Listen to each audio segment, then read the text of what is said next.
Jalen Carter has been notified that he has already served his one-game suspension for spitting on Dak Prescott in the season opener. The league announced that because his ejection occurred before he participated in a single play, the only further punishment is the forfeiture of his roughly $57,000 game check. Team-wise, head coach Nick Sirianni said that disciplinary action will remain in-house. According to court filings, Tyreek Hill's estranged wife has alleged that the Dolphins receiver committed domestic violence. Hill has vehemently denied those allegations. According to TMZ, Keita Vaccaro made the allegations of 8 separate incidents in filings related to the couple's divorce case. The petition for divorce was filed on April 8th, one day after a reported domestic dispute.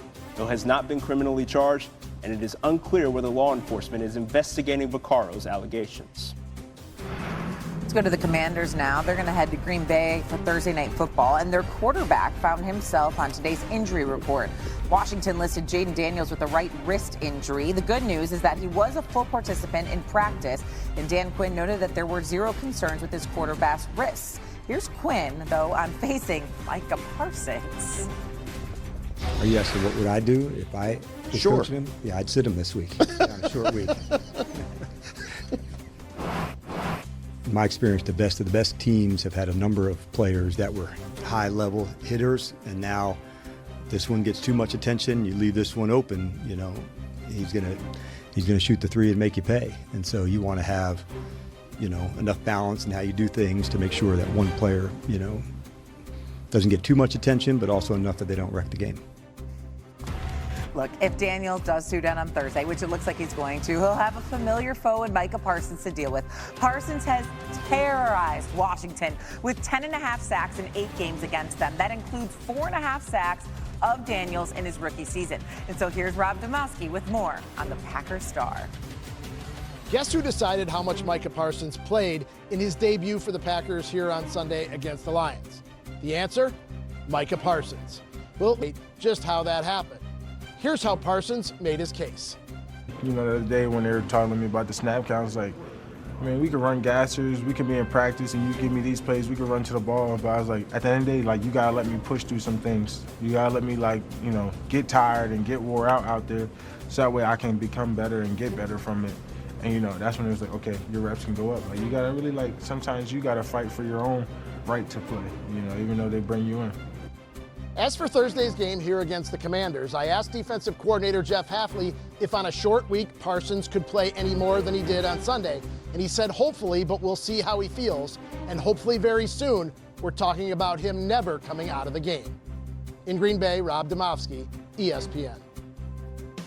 All right, well, let's take a look through Micah Parsons' performances against the Commanders last season. But first, just listen to Jayden Daniels' eerily similar response to facing Parsons in November. Records wreck the game. You don't let game records wreck the game. All right, a little coach speak for you, it sounds like there. November 24th, 2024, Week 12, Parsons showing off his versatility very early on. Parsons lining up to the left. Watch him getting through 2 Commanders players just easily for the sack. And that would be as he was just getting started. This is later in the same game. Parsons light up at the right side this time. Easily past the double team. Excuse me. Second sack of the day. Doesn't matter where he lines up, he's going to get after the quarterback. 2 sacks, 8 total tackles. Fired up about it, too. January 5, 2025. Parsons is relentless with his pursuit. Right side of the line of scrimmage, forces Daniels up and out of the pocket early, still catches him.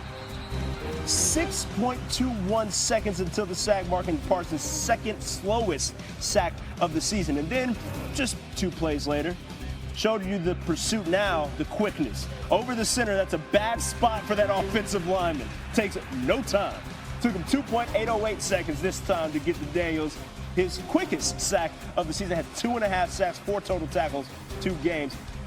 Just a ridiculous stat. Niners got some bad news today. Adam Schefter reporting that Niners tight end George Kittle is going on injured reserve with a hamstring injury that he suffered on Sunday. So for more on the Niners.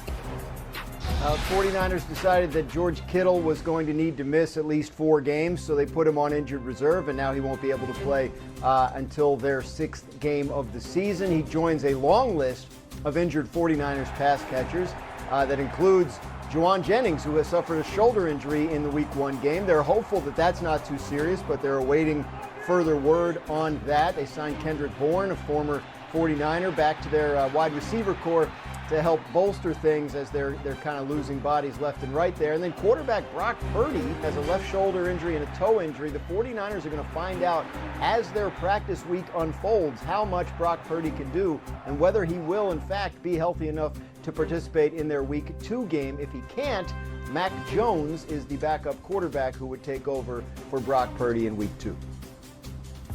All right, thank you. So when Kittle's a no-go, that's been no good for the 49ers quarterbacks. Over the last 5 seasons, their numbers have fallen off a cliff with Kittle out of the lineup, including a 10-point drop-off in QBR. You know, in the offseason, we hype ourselves up on the idea of what can be. Like, things are really finna be totally different across this league. And some things are, Shannon. Yes, of course. But there's plenty that doesn't change whatsoever. That is true, but some things did change. You know, like Aaron Rodgers' jersey colors, the city of residence that he lives in, and maybe some thoughts on his talent level after the Steelers beat the Jets on Sunday.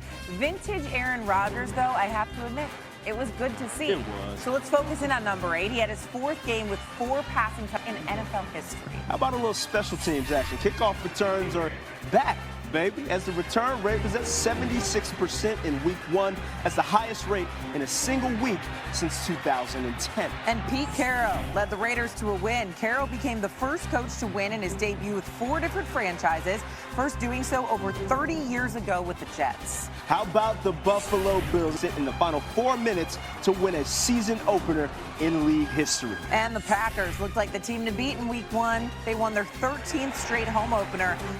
Also, wasn't typical Bengals behavior. Just 7 yards in the second half, but Joe Burrow and Cincinnati won for the second time in their opener and improved to 2-9 in weeks 1 and 2 under Burrow.